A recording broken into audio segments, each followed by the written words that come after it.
ആയി ഞാനേ ഒരു കല്യാണം കൂടാൻ വന്നതാ. ഞാനിപ്പോൾ ഉള്ളത് അജ്മാനിലാണ്. ആക്ച്വലി ഈ കല്യാണം കൂടാൻ വന്ന സമയത്ത് കണ്ടൊരു സെറ്റപ്പ് ശരിക്കും എന്നെ ഞെട്ടിച്ചു. ഫുഡ് ബുക്കാണ് ഇവിടെ ഫുഡും ഇവന്റ്സും എല്ലാം ചെയ്തിരിക്കുന്നത്. കാരണം ഫുഡ് ബുക്കിന് ഇപ്പോൾ ഒരു ഇവന്റ്സ് ആൻഡ് ഹോസ്പിറ്റാലിറ്റി ഡിവിഷൻ ഉണ്ട്. അജ്മാനിലെ ജീപാസ് ഫാമിലാണ് ഈ ഒരു കല്യാണം നടന്നത്. ഞാൻ കയറി വന്നപ്പോൾ തന്നെ ആദ്യം കാണാൻ പറ്റിയത് ഒരു വെൽക്കം ഡ്രിങ്കിന്റെ കൗണ്ടർ ആയിരുന്നു. Food book hospitality and events ഒരുക്കി ഈ ഒരു സെറ്റപ്പിൽ എനിക്ക് ഏറ്റവും ഇഷ്ടപ്പെട്ട ഒരു സംഭവമായിരുന്നു ഈ ഒരു തട്ടുകട കൗണ്ടർ. ഇവിടെ 12 വ്യത്യസ്ത തരത്തിലുള്ള സ്നാക്സും ഉണ്ടായിരുന്നു.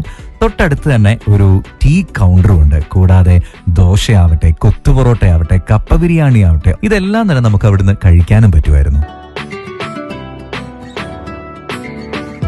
ഈവനിങ്ങിലായിരുന്നു പരിപാടി തുടങ്ങിയത്. അതുകൊണ്ട് തന്നെ നമുക്കൊക്കെ ഫേവറേറ്റ് ആയിട്ടുള്ള ഒരു ചാറ്റ് കൗണ്ടറും ഉണ്ടായിരുന്നു. ഈ കല്യാണത്തിന് 2000-ലധികം ആൾക്കാരാണ് എത്തിയത്. അതുകൊണ്ട് തന്നെ മെയിൻ കോഴ്സ് ബുഫേക്കുള്ള കൗണ്ടേഴ്സ് പലയിടത്തായിട്ട് അവർ സെറ്റ് ചെയ്തിട്ടുണ്ടായിരുന്നു.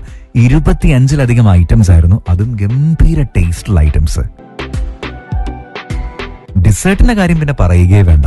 നിങ്ങൾക്ക് ആ സെറ്റപ്പ് കാണുമ്പോൾ തന്നെ മനസ്സിലാവും എത്രമാത്രം വെറൈറ്റീസ് ഫുഡ് ബുക്ക് ഒരുക്കിയിട്ടുണ്ടായിരുന്നുള്ള കാര്യം. അപ്പം നിങ്ങളൊരു ഇവന്റ് ഒരുക്കുകയാണ്, 20 പേരാവട്ടെ 5000 പേരാവട്ടെ, നിങ്ങൾക്ക് ഒരു പേടിയും കൂടാതെ കോൺടാക്ട് ചെയ്യാം ഫുഡ് ബുക്ക് ഹോസ്പിറ്റാലിറ്റി ആൻഡ് ഇവന്റ്സിനെ. കൃത്യമായിട്ട് അവർ കിടിലൻ ഇവന്റ് നിങ്ങൾക്കായിട്ട് ചെയ്തു തരുന്നുണ്ടായിരിക്കും. കോൺടാക്ട് ചെയ്യേണ്ടത് ഫുഡ് ബുക്ക് റെസ്റ്റോറന്റിനെയാണ്.